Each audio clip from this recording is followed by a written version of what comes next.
What is going on, Amazon sellers, and welcome back to the Sunday edition of our weekly Amazon Q&A show, where we share some e-commerce news, some stats, the occasional business maxim, and of course, we answer your questions about selling on Amazon. So if you've got a question about retail arbitrage, maybe online arbitrage, wholesale, or perhaps you just have a curious Keepa chart, well, drop it in the chat and we'll be happy to help any way we can.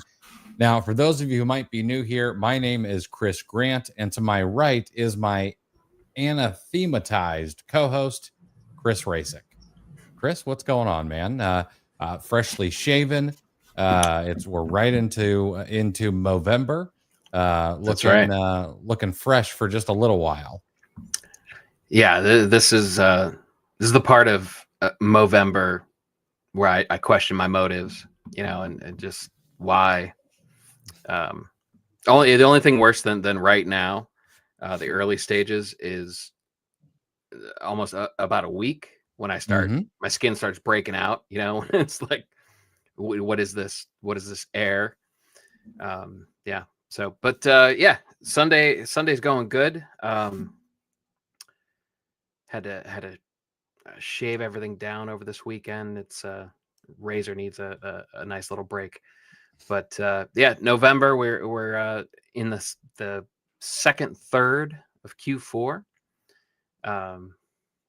So how's everyone's Q4 going so far? I haven't heard much. Yeah, I know Steve mentioned he's starting to see toys pop in prices, which I have noticed as well. Been looking at a few things, and I've been rather surprised. And I've got some really interesting news about Black Friday and Cyber Monday. We'll dive into that here in just a moment. Now, I'll tell you what, before we move on to the news part, if you guys have questions, make sure to drop them in the chat. We're going to be getting to those a lot earlier than you guys are probably used to if you haven't been around for a little while. But starting on Wednesday, we are going to start asking you guys for a favor. We don't ask for much, a like here and there, the willingness to put up with our humor. But starting on Wednesday, there's going to be a link down below to donate to Movember, which is a charity that Chris supports every single year for the month of November, that supports men's health, cancer, and they also do mental health, right? Yeah, they cover men's mental health. It's suicide prevention, testicular cancer, and prostate cancer are the four main cogs of Movember.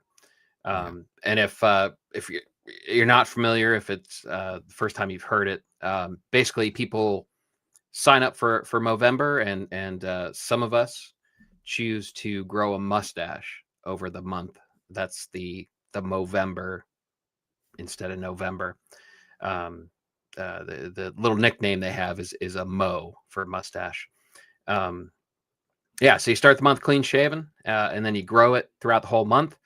The idea is, as you can tell, it's a striking difference for most people, and it's designed to start conversations. I'm not sure if Movember likes or dislikes the fact that mustaches seem to be a little bit in vogue right now with True. But the point was, it's usually a very different appearance, and it's supposed to strike up conversations. And in those conversations, you start talking about awareness. Prostate cancer is on the rise. So is testicular cancer, especially in younger men. Men under the age of like 45 are being diagnosed with prostate cancer at alarming rates. Once every 60 seconds, we lose a man to suicide worldwide, and men commit suicide at massively larger rates than females, and a lot of that is the fact where it's mental health. The older generations of men aren't supposed to talk about their feelings, so you have a lot of men just kind of eating eating this stuff, just kind of sitting on it and not talking about it. So in a nutshell, that's what it does. This is my 13th year doing Movember. I've got I didn't tell you this, Chris. If I have a really good month, I will be pushing potentially becoming a Hall of Fame Movember participant. That's awesome. Yeah. That's awesome. Well, and I'll tell you what we're going to be doing, guys. We're going to be asking you every single stream, starting on Wednesday, to open up your wallets and donate for a good cause. It is, I believe, tax deductible, so you'll be able to take it off on your taxes. Plus, it's just a good thing. The OAC Plus community will be making a donation as well, and we are going to get like a mega stream set up and ready to go. We're going to be talking about that later this week, and we'll have that on the books, just like we did last year.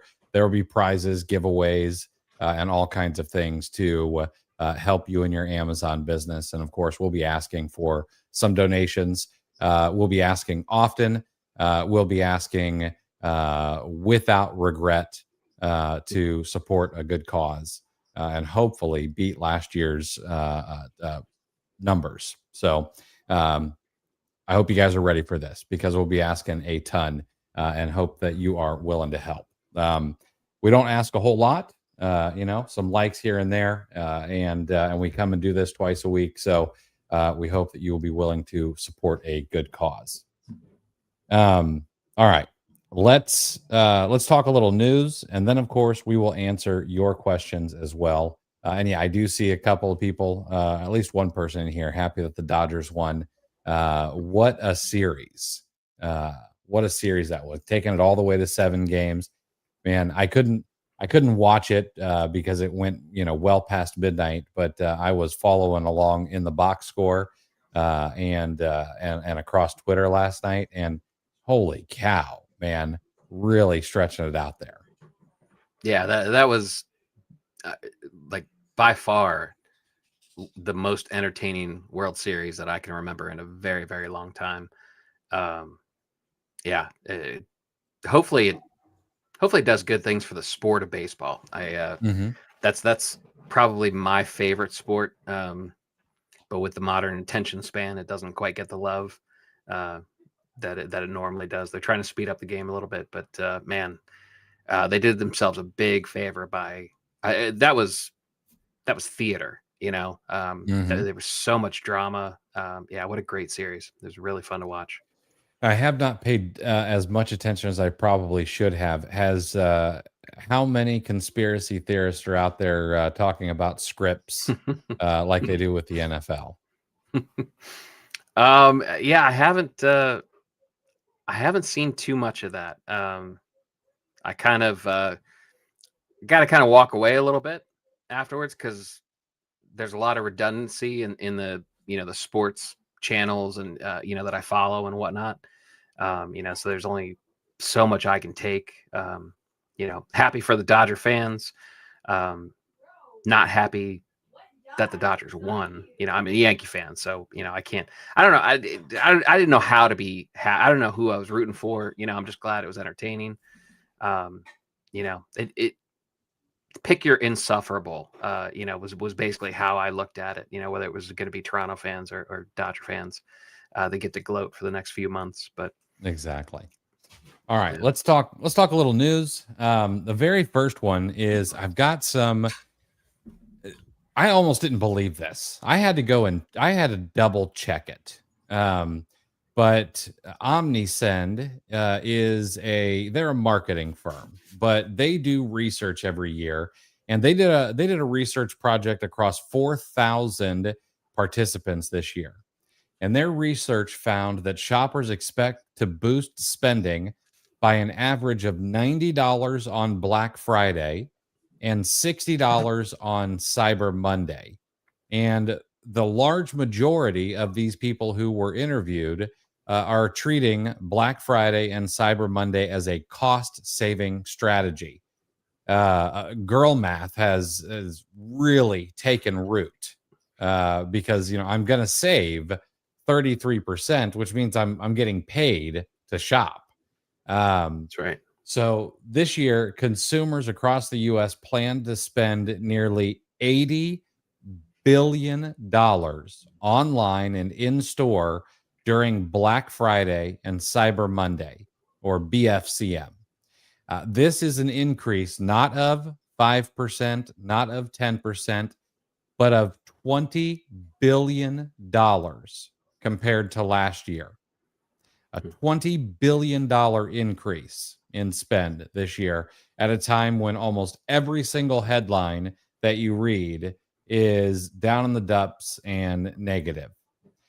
Based on shopper budgets, the average consumer expects to spend $340 on Black Friday and $300 on Cyber Monday. And that represents the additional $90 and $60 compared to 2024.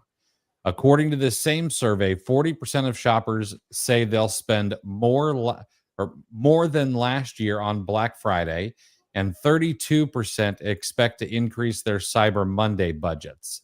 Most shoppers are going to spend between $100 and $499 this year. And then, of course, there's a small group of big ticket buyers who plan on exceeding $1,000 this year. And then these folks were asked where they plan on shopping for Black Friday and Cyber Monday. And this is the part that should make you incredibly happy. 73% of the respondents said Amazon. 54% said Walmart. 38% said Target. 16% said Temu. And 10% said TikTok Shop. This is the first time TikTok Shop has ever shown up in the results. Now, where are they going to spend this money? 53% say they're going to spend it across clothing and accessories. 47% say tech and electronics. And then the remaining top categories for Black Friday purchases are going to be toys and games, which are gaining ground, with 1 in 3 shoppers planning to buy gifts for children during Black Friday and Cyber Monday. Beauty and self-care at 28%, home decor at 24%, and then, of course, food and drinks surprised me at 20%, and those round out the top categories. This Q4 is going to be insane. I know we're a month into it already, and it hasn't felt quite like Q4 yet. It kind of, I don't know. To me, it's kind of felt like there's some steam building up, and I think that now that we're past Halloween, I think things are going to start popping off, and we've got this twofold thing happening that I think is good for the people who show up here. Number one, we've got a bunch of money that looks like it's going to get spent in Q4 that people were not expecting. Number two, whether it's just that people are not nearly as excited as Amazon sellers in the past, or, well, actually, we shared the data. There are fewer sellers objectively this year compared to last year, which means there is a lot more pie for a lot fewer people. I think things are going to start getting insane. Yeah, these are numbers that are easy. The dots are easy to connect based on information that we've been sharing week after week, right? Because when the numbers came out after big Prime deal days, whatever the last thing was, those numbers said it wasn't as much holiday shopping as they expected. It was more staples. It was more regular stuff, right? What does that tell you? The very first part of what you shared, that people are using these sales as cost saving measures, right? So you had the last Prime Day deal, or Prime Deal Day, whatever. So you had more basic stuff, so that means the holiday shopping gets pushed, right? And it only makes sense that it would get pushed to Black Friday, Cyber Monday, and that part of the calendar. And then we've also talked about, it's been pretty quiet. the third party Amazon seller, Amazon Twitter, you have people, bigger accounts are even posting, that it's much quieter uh, than usual. And then data is backing that up. There are fewer sellers, right? So yeah, I mean, it's not even a stretch. It's not cheerleading. It's not a rah-rah to say that there are going to be a lot of people in a very, very good position based on your buying and shipping and based on your strategy that you approach Q4. There's going to be a massive opportunity to be taken advantage of. Absolutely. Yeah, it's crazy. Here in just a moment, after we answer a question or two, I've got even more news that should make everyone further excited. But we'll get to that in just a minute. Let's see here. All right. Big T, thank you. Yeah, if you don't mind, smash that like button. Don't be a mook. Appreciate you, man. Stacy, hey, I have a popular Christmas candy brand that was enrolled in transparency. I received the emails that my items would be marked unfulfillable. This time, they did not include when the deadline is to sell through. Any idea on how long? Unfortunately, I don't know. I've seen those happen immediately. I've seen them take a week or two. Personally, I would probably be selling through very quickly on those. I know the last time that something of mine got enrolled in transparency, it was immediate. Like I didn't have any time.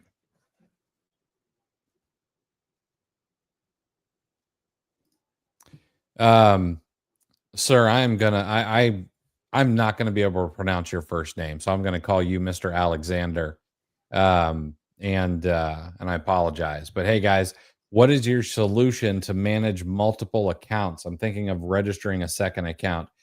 You don't need a solution. You don't need a workaround. You don't need some gray hat method because Amazon allows you to have multiple accounts. It is not against Amazon terms of service. You just need to have a legitimate reason, like doing wholesale on one account or having one brand on one account and another brand on another account. Now, what I would suggest is that you treat account number one and account number two, uh, similar. You're going to want to have a new LLC, new bank account, new credit cards. I would personally suggest that you have a different computer with a different internet service provider, and everything is siloed off. You have a firewall between everything, because technically, if you do get one account suspended, the other account will often go down. But you can, and you got to remember, Amazon is a data company or a tech company that just happens to sell physical products. Okay. So they know these things, but try to keep as much of a firewall as you possibly can. And then one of the other things that I would suggest is don't sell the same thing across the two accounts. So if you're going to sell, a widget on account number one, well, sell gadgets on account number two and don't mix them.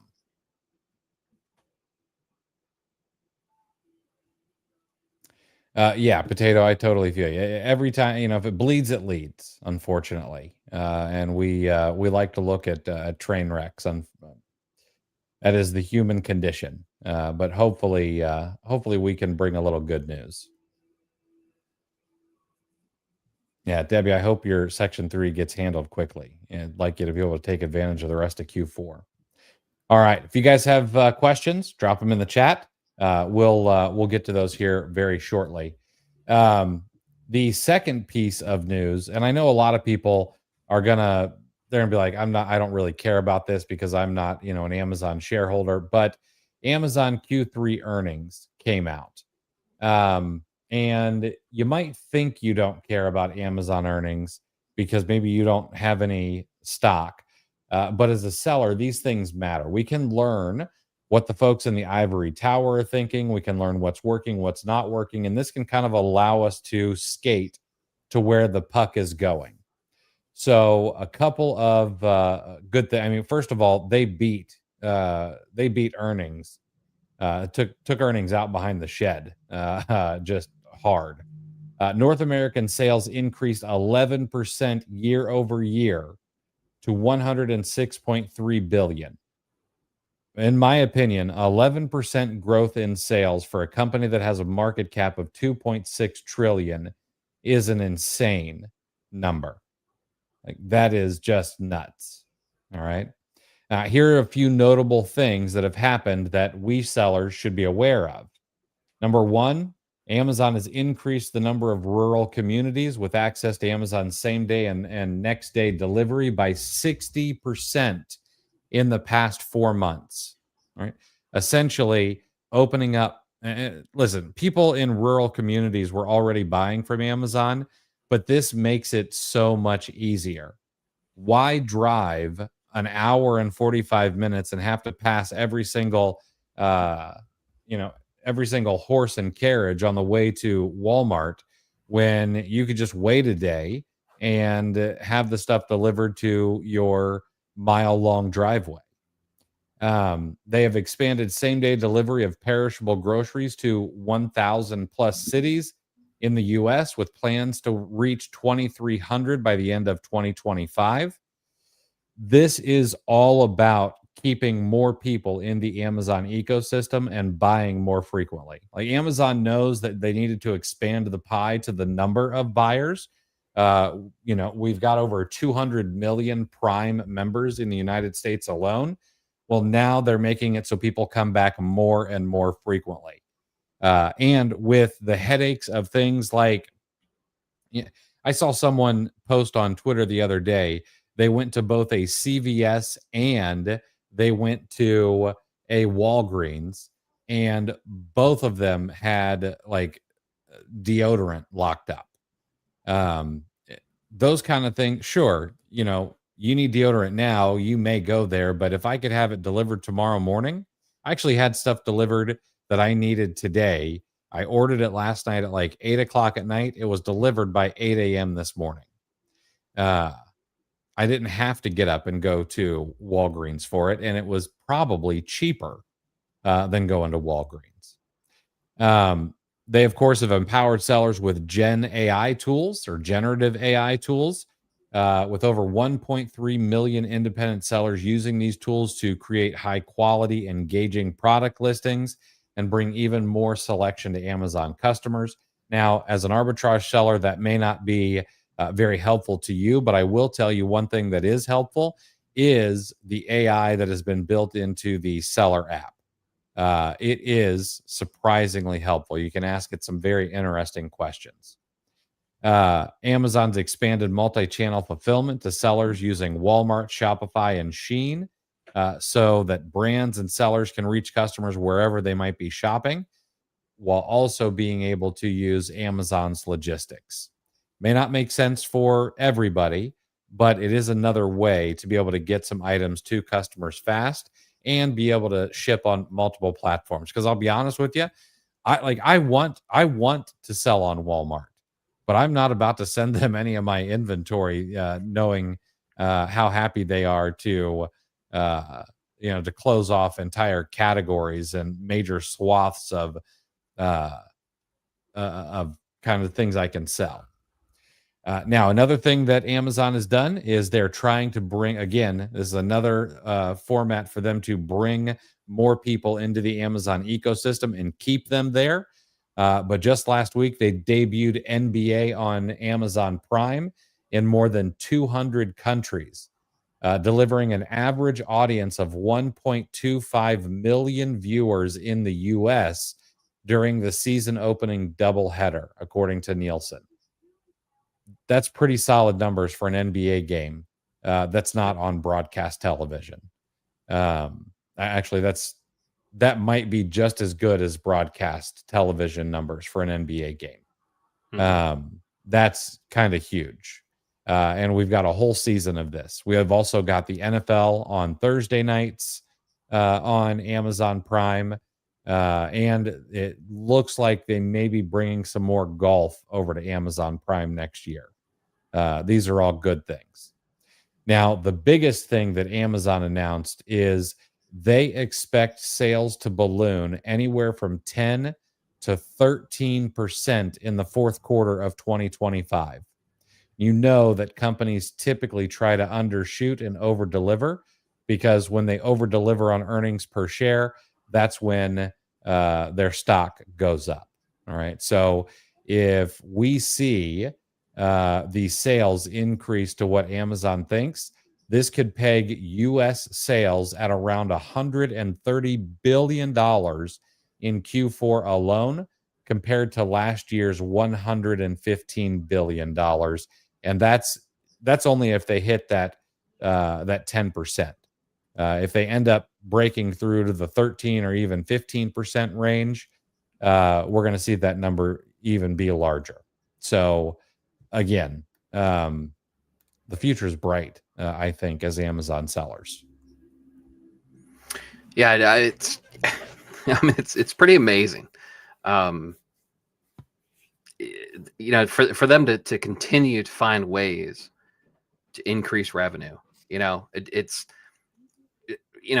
similar to people that think arbitrage is dead over and over again. You keep waiting for it. You keep waiting for it. There's a bunch of people that think Amazon has reached the ceiling. Like, how many more people could they possibly sign up for Prime?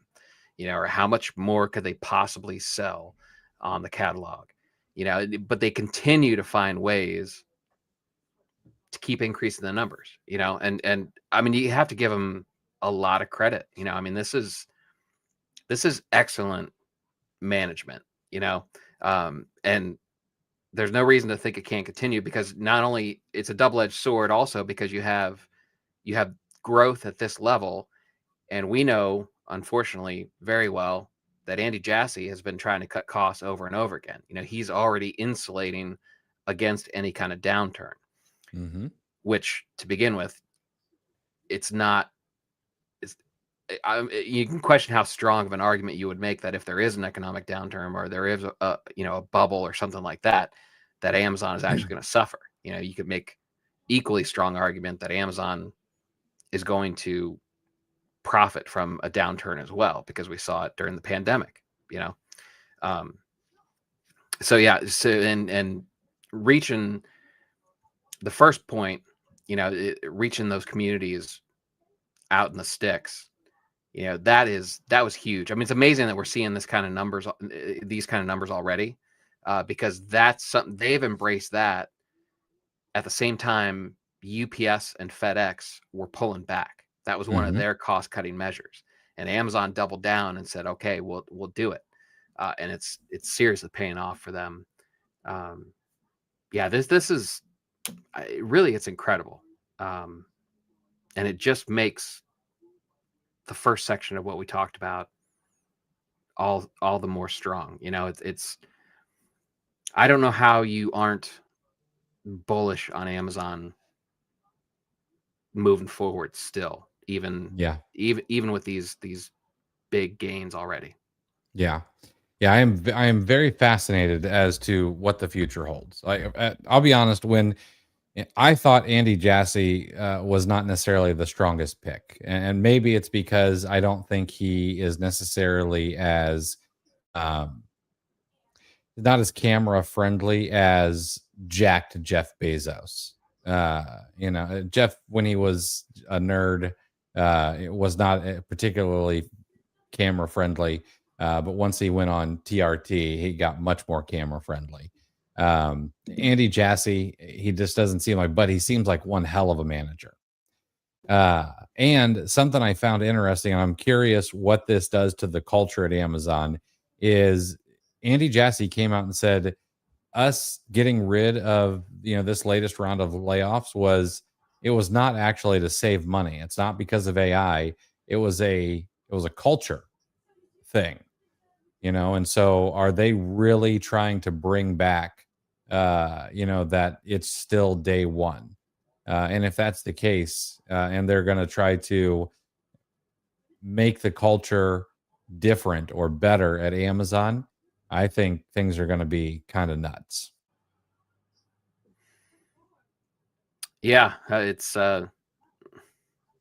probably a smart move, because there is some uncertainty. There are still, we'll see how everything plays out with the antitrust and stuff like that. But the more they can circle the wagons now, the stronger they'll be when or if they have to weather some changes that are forced upon them, whether that be economic or legislative.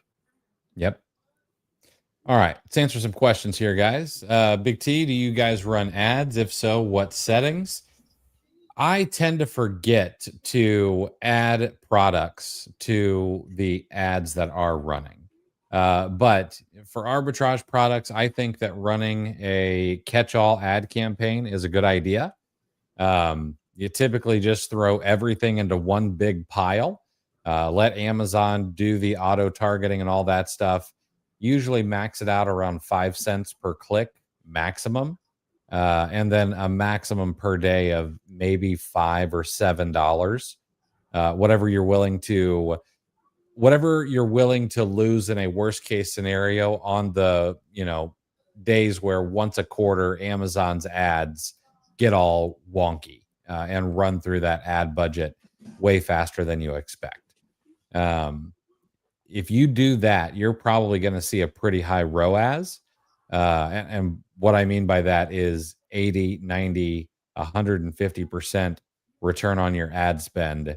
And you got to remember, you only pay for clicks when you're in the buy box. So you're not paying for clicks to make sales go to someone else. Is there a reason not to invest in Amazon stock? It's not insider trading or anything like that. You should absolutely be exposed to Amazon stock. I think it'll be a great stock over the next decade. I'm not exposed to Amazon stock directly, but the ETF that I invest in is pretty heavy in Amazon stock. Actually, pretty heavy on a lot of tech stocks, Nvidia, Amazon, that kind of stuff. Yeah, and Scott Galloway just picked Amazon as his stock for 2026. He's known to make some predictions. Every year he kind of lays out what he thinks is going to happen in the upcoming year, and he picked Amazon, which is pretty strong. I put a copy of it, I put a link to it in the OAC Plus. He wrote this week's blog post was based on that Amazon pick. It's not always right, but he makes a well thought out argument for it. And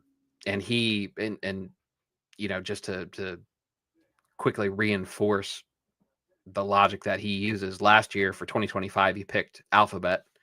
And the reason was he thought that he didn't think necessarily that the cases going against Google were that strong. He thought they were pretty well insulated. And 2025, I believe Alphabet is up about 61%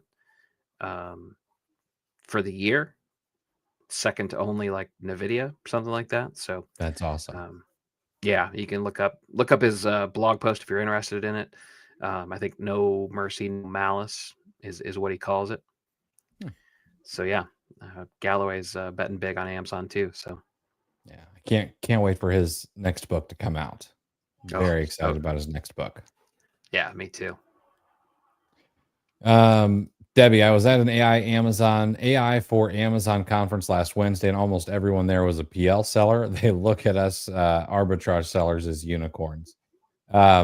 I just watched a Halloween movie about killer unicorns, so I'm not sure whether that is that a good thing or a bad thing. Now, it is funny though how no matter what side of the fence you're on, whether you're wholesale, arbitrage, PL, you always kind of look to the other pens and think the grass is so much greener over there. At least they don't look at us as lepers. Right.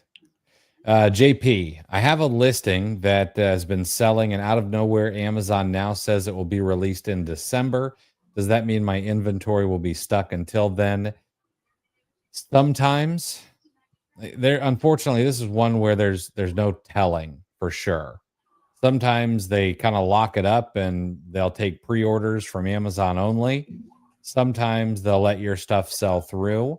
Um, and so unfortunately, I don't know what will happen here. You may end up sitting on that for a little bit.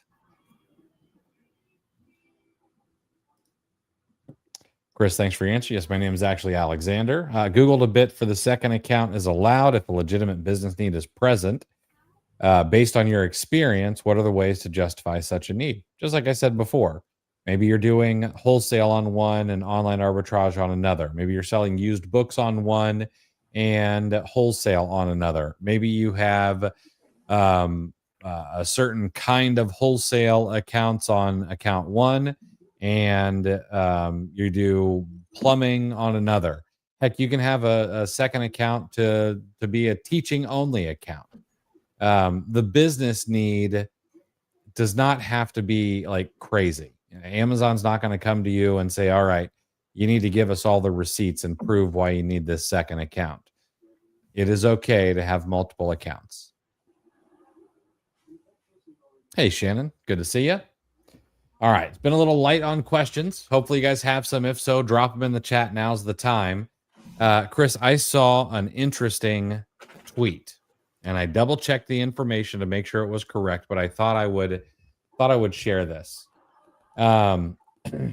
What, if you just had to guess, what company in the United States do you think is the fastest to make $1 million in sales? And now I don't mean I'm not talking from $1 million or from $0 to $1 million in a startup to they made their first $1 million.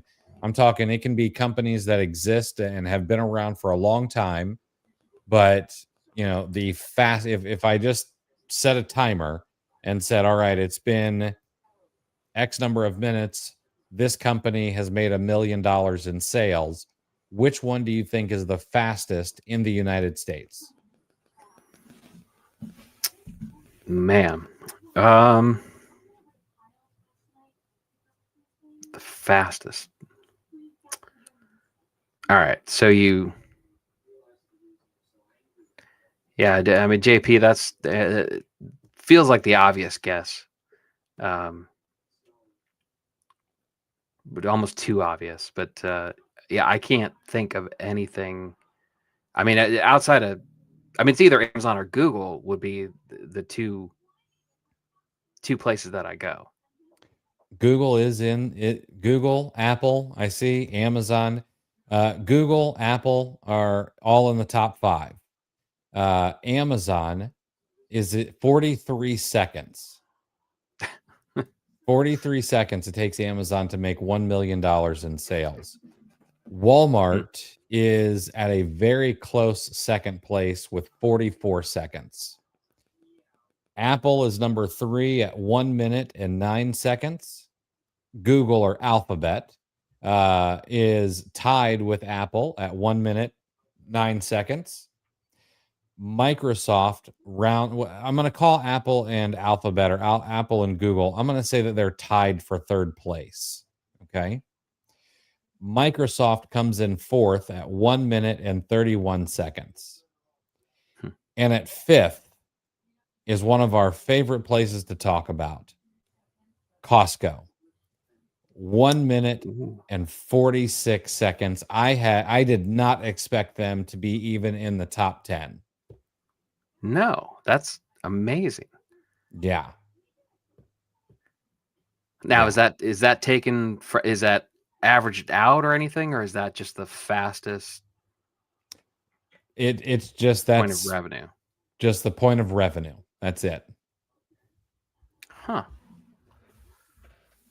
Well, now I'm wondering what Costco annual revenue is for it to be. Well, let's find out. What is Costco annual revenue? Now, these are global numbers. Costco annual revenue for 2024 was 254.45 billion. Now their most recent trailing 12 months ending August 31st of 2025, they're up to 275.24 billion. So they may very well have very strong growth in 2025. Yeah. That's amazing. Yeah. I'm very happy that they rounded out the top 5. I was a little surprised that 3 out of the top 5 were retailers. Mhm. Although I guess if you kind of zoom out and think about it, retail is almost $2 trillion a year here in the U.S. alone. So I guess that does actually make sense. I thought it was going to be a lot more tech, um, but Yeah. yeah, I'm very very cool to see those. Heck, even Target showed up in the top 20, which I was surprised by. Hmm. That is really interesting. Yeah. All right, let's answer some questions here. Uh, man, listen, I appreciate the questions, but you guys are coming at me with some difficult first names here. Dalius, I'm hoping. If I got that wrong, I'm sorry, but I've been selling for about 6 months, but still haven't found an easy way to track costs and profits. Uh, just get a software, man. Grab yourself Boxem. That's going to be an easy way to throw in your cost, your profits. There's a free trial right below this video. But to really know your actual numbers, you are going to need an additional bookkeeping software. It's either going to be QuickBooks, Zero, something along those lines. So, really going to need 2 solutions.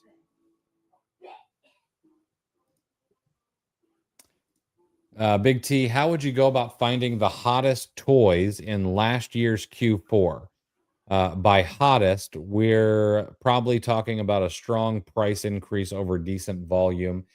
Well, in the Keepa data section on Keepa.com, you can pull up historical bestsellers by historical sales rank. So you could pull up items that were ranked whatever rank you wanted to see last year. You can go back, I think, 39 months, 36 to 39 months. Pull all the ones out for December. Um, I would download those ASINs and then I would throw them into Keep a Product Viewer, and I would look for the items that have had an increase in price over the past 30 days. Um, that's what I would do if I were looking for some of those winners right now. Yeah, and there's a bit of a you can go an old fashioned way too. We're starting to get a lot of the catalogs and Christmas wish list books. It seems like all the major retailers are sending those out. Um, if you know anything about placement and whatnot, basically how they set up these catalogs and the wish books, um, that'll tell you what they expect to be popular. Um, and it's certainly not a bad idea to go into, like a Chat GPT or something like that. Maybe list the high profile stuff. Find out what Chat GPT thinks about it. See if there's any movies released, or releasing over the holidays. See what that schedule looks like. A lot of that will kind of clue you in on what's going to be popular. Um, yeah, I assume I don't know.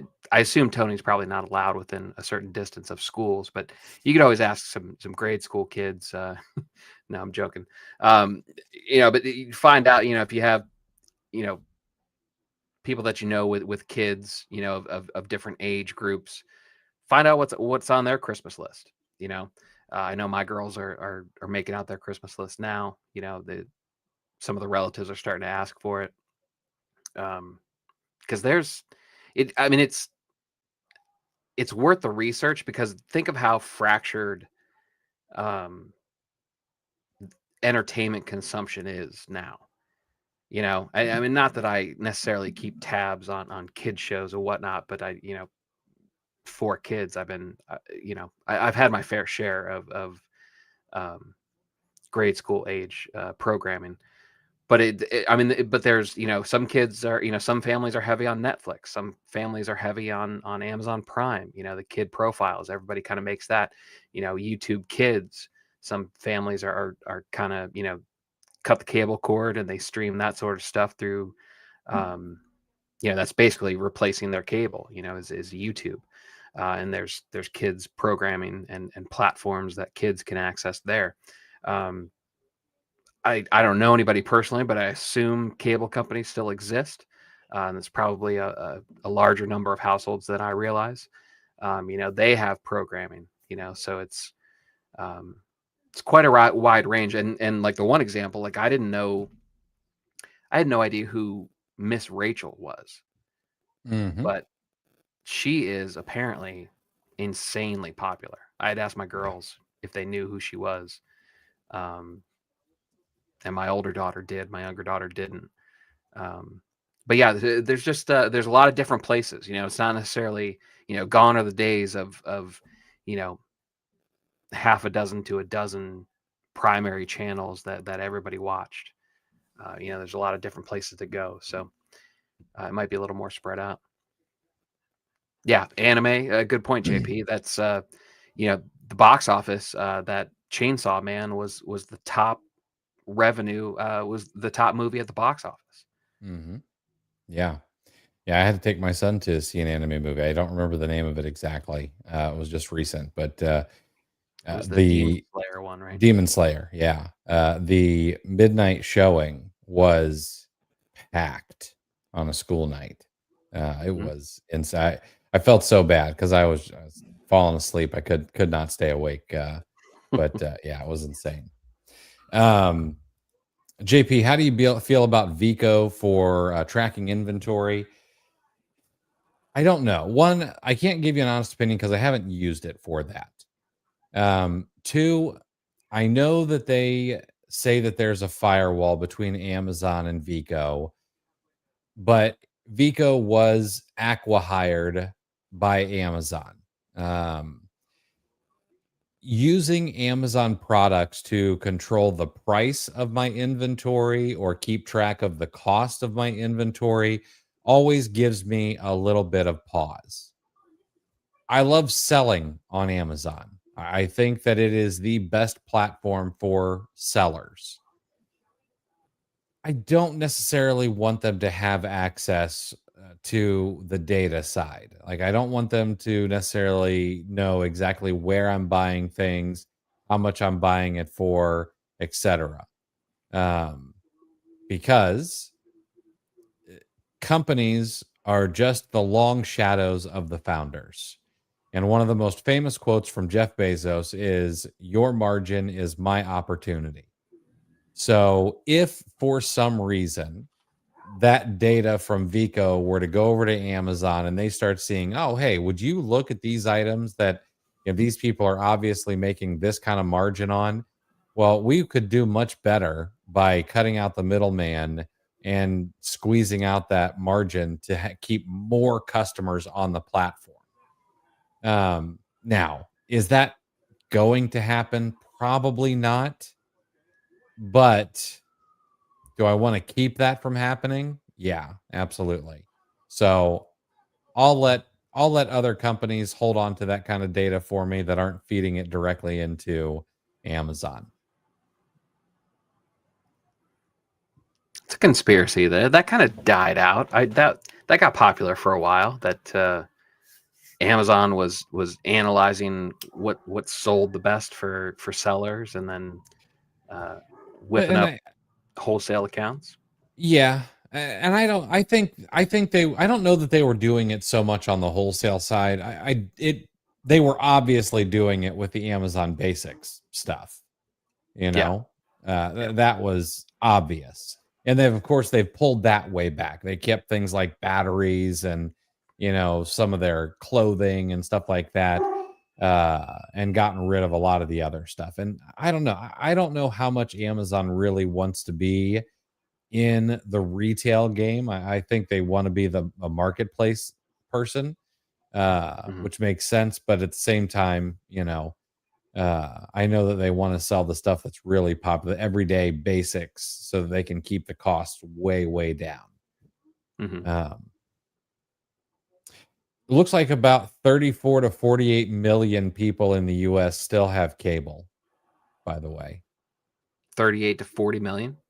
38 to 48 million. 38 to 48. Yeah. And honestly, it's been on my mind lately about switching back. Because it is so fractured. Like I'm like, oh, I'd Mhm. really love to watch Ohio State games. Oh, I gotta have these three things. Yep. Oh man, I'd really love to watch, the 49ers play every now and again. Oh, but I gotta have these different things. I mean, I've got to be paying as much, if not more, than I was for cable with all the streaming services I have. It Easily. pains Yeah. me, you know.